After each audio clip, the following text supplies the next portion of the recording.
So now that we're like in 2023 now, we can talk about some of my favorite books from 2022.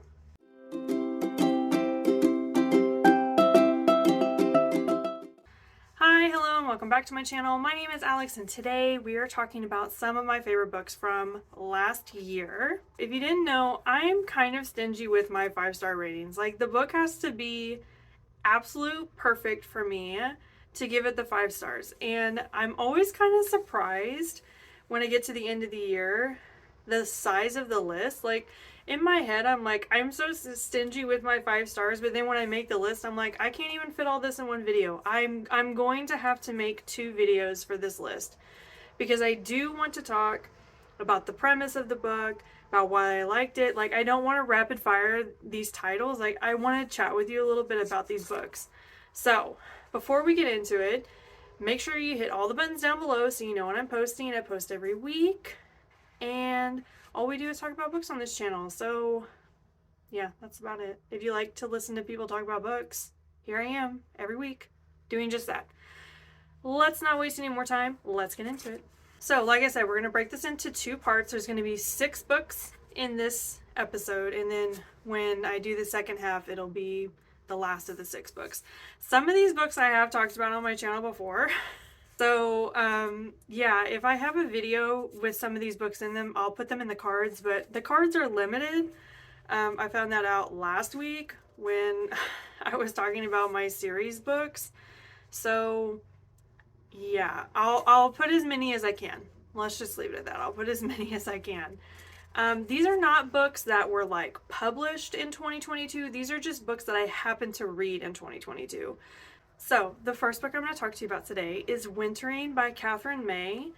I absolutely adored this book. Like, it's kind of a self-help book, which generally I try not to read. It's also considered nonfiction, which I also try not to read. I don't know, this book just was like on my TBR, and I kept getting drawn to the idea of this book. And when I got into the winter months, I think I read this last January. This is like my sad time of year, and I really struggle to find like a pep in like anything. Like, the holidays are always such a drain on my mental health, and then as we push into the new year, the weather's just crap. Like, today, literally, it's so gloomy outside. I have not even seen the sun. It's been like raining. This is just not my time to shine. Okay, so I struggle all through the winter months. And so I decided to read this book, and it just captivated me in a way that I was not expecting. Katherine May talks about her struggles with her seasonal depression and how she deals with some of it. It is very autobiographical, which I honestly loved because Katherine May has like a really interesting life, honestly. I really just loved it. It really helped put into perspective a lot of things and kind of gave me a lot of comfort. So, with that being said, there was a lot of people in the review section that were like, oh, she's extremely privileged. She's extremely this. That must be nice to be able to do X, Y, and Z for your mental health. Let me just say, all of these reviews that were like this were clearly from American people, which I am an American. I've lived in America my whole life. Katherine May is not American. She does not live in America. She lives in a country that values mental health and helping people with mental health issues. And I mean, so you can sit here and say Katherine May's privileged. Sure, you can say that. But she also lives in a country where they make it extremely easy to get the help that you need to be at your best. Whereas in American, we don't live in a system like that. We live in a system that doesn't allow you to get help unless you have quite a bit of money, honestly. Our healthcare system's very broken here. It's not very good. In other countries, it's a lot better. So if you're looking at it like as an American and you're like, oh, it must be nice to take a year off and just focus on your mental health. There are other countries that allow you to do that, where there are systems in place that will help you deal with your mental problems. And I feel like a lot of these reviews that are kind of pointing that out is almost like jealousy. Let me tell you, I was jealous as I was reading this book. I was jealous that Katherine was able to get the help that she needed. Not because I didn't want her to get help, but because I wanted that for myself. So I feel like a lot of these like more negative reviews, I wouldn't really reflect it on the book itself or Katherine May. I would reflect it more on they're angry at the system and blaming the wrong person. So yeah, I'll stop rambling on about that, but I really enjoyed this book, and I think if you're someone else that goes through kind of the sad times in the winter, that this book might do something for you. The next book I'm going to talk about is Little and Lion by Brandy Colbert. I feel like I've talked about this on my channel. I'm like almost positive I have, so I will find whatever video that's in and like link it, but I really loved this book. So we have our main character. I'm sorry, I cannot remember her name, but she is sent to a different school far away from her family, like a private school, because her brother Lionel has bipolar. And her family's like, it's better if you go away while we get Lionel's condition under control, and you can kind of have like this fresh start at somewhere else. Well, it didn't really go as planned. And when she comes home from the summer, she's just more adamant than ever that she doesn't want to be away from her family. She doesn't want to go to private school anymore. She wants to be home with Lionel and her parents. And as she's settling into the summer, she realizes that Lionel has gone off his medications. And so it kind of just spirals from there. She's adamant to like help Lionel, but she's not really equipped to do that because, I mean, she's honestly a kid. I think she's like maybe 18. But Lionel is really trusting her to have his back. And of course, she wants to do that for Lionel. Like, that's her brother, and she wants to help him and love him, but she's also terrified for him.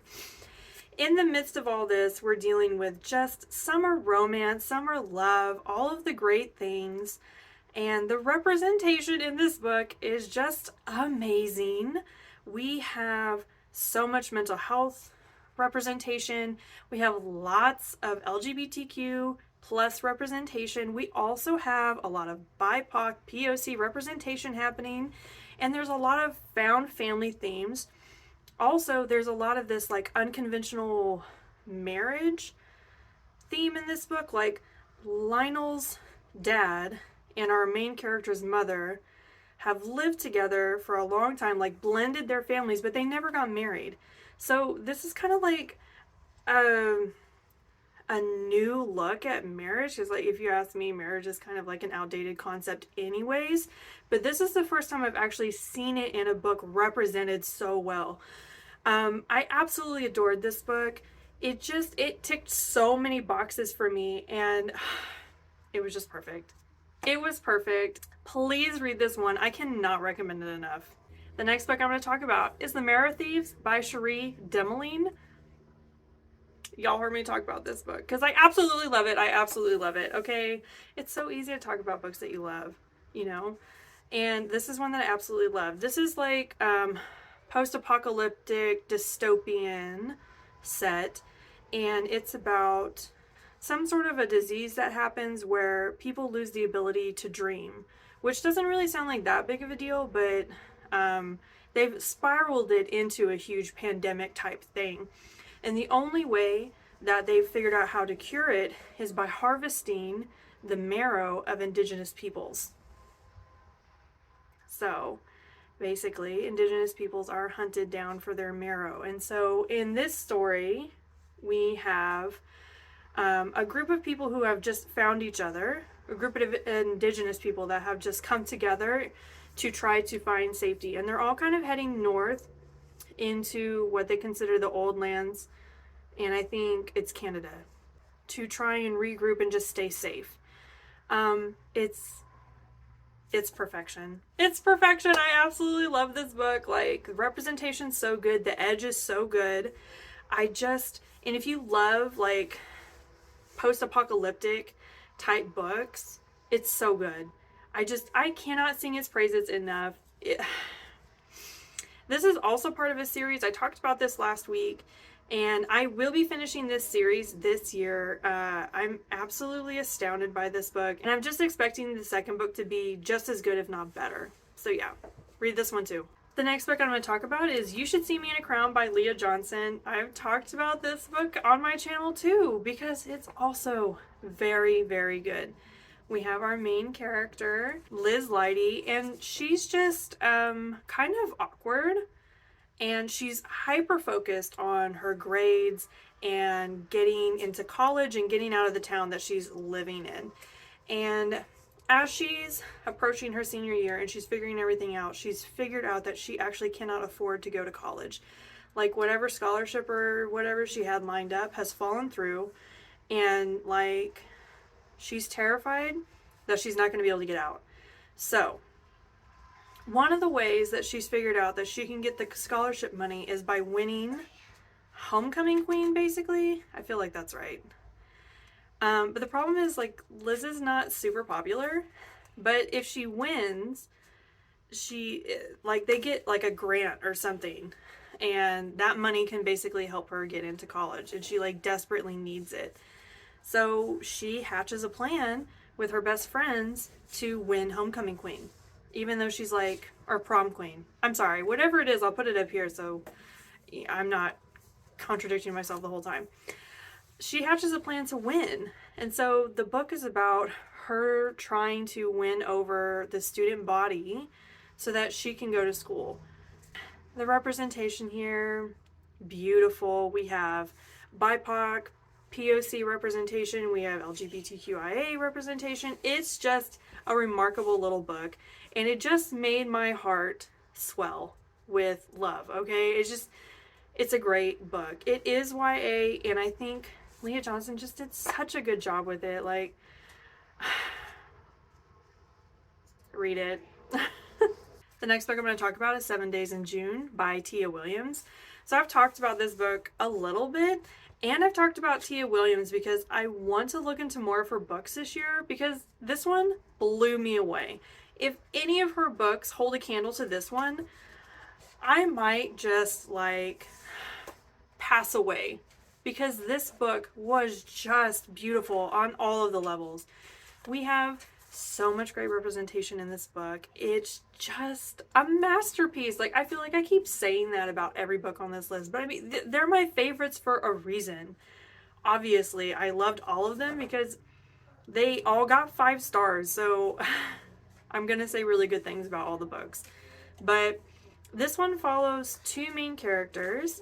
I'm sorry, I know one of them's name is Shane, the male main character, and I can't think of the female. I'm so sorry. But they met in high school at a troubled time in their lives, and they spent 1 week together, and it was very traumatizing, very dark, very disturbing. And then they went their separate ways, and they reconnect as adults for a week, and they find that that spark that they found in each other when they were younger is still there. They still have an unfathomable love for each other after all this time, but they are still equally both not in a good place to move ahead. It was so beautiful. It was so beautiful. I loved it so much. I adored this book, okay? The mental health representation, the POC BIPOC representation was astounding.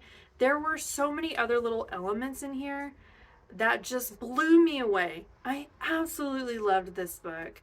And I know, like, there are a few people who've read this book and said in the review section that it's very woke, or it's really not a healthy display of what like a good relationship would be like, because a lot of people commented that their love for each other was kind of toxic. I have to say, on the woke business, I don't agree. I think that if you think books like this are woke or whatever, that you have a hard time accepting or understanding that not every book is written for you. That there's an entire demographic of people that are underrepresented, and this book represents them. So I feel like if you're kind of like offended that maybe this isn't targeted for you, take that as you will. And as for the toxic love, I would agree. I think that the relationship, how it began when they were teenagers, was not the healthiest, but I think this book does a good job of watching them work through that and come out the other side both better people. This book may go in like the top 10 favorites of my lifetime because that's how much I loved it. Yeah, I can't say anything else because I just adored it. Okay, so this is the last book I'm going to talk about today. It's Queens of Themiscyra by Hannah M. Lynn. Okay, y'all know how much I fangirl Hannah M. Lynn. I did a whole author feature on her because I love her so much. And this book is part of her Grecian Women series, and it is all about Amazon warrior women and how they rose and how they fell. It's just so well put together. Like, the ability of Hannah M. Lynn to make me care about characters is like, I don't know how she does it, but she makes me care so much. And this kind of falls into categories of books I absolutely do not like reading. It's about Greek mythology, which is not my favorite genre, and it's also considered like a historical piece, which is also not my thing. I loved this book. Like, basically, Hannah Lynn can do no wrong by me because every time I read one of her books, I am just reminded how talented of a writer she is and how I can just get completely consumed by her books and her characters. She just does such an amazing job. If you like Greek mythology, if you want a book that has really good representation and is researched really well, this one and Athena's Child, which is the other one in another one in this series. There's a third one, book 2, that I haven't read yet, but just amazing. The representation is there. The storytelling is brilliant. I absolutely love what she did with this book, and I cannot recommend it more. That's all I have for you guys today. That is half of my 5-star reads from 2022. It was a fairly decent, 2022 was a fairly decent reading year. Like, there were a lot of books I was really happy with. In the same breath, there are a lot of books that I was really unhappy with, so there is two sides of this coin. We will talk about some of my least favorite books from 2022 as well. I do expect that to bleed into like 3 episodes because there just seemed to be a couple of months all lumped together where I was really unimpressed. So yeah. Make sure you hit all the buttons down below so you know when I'm posting. I post every week, and I hope that you guys will tune in for next week's episode, the Maybe series, and I will see you next time. Bye!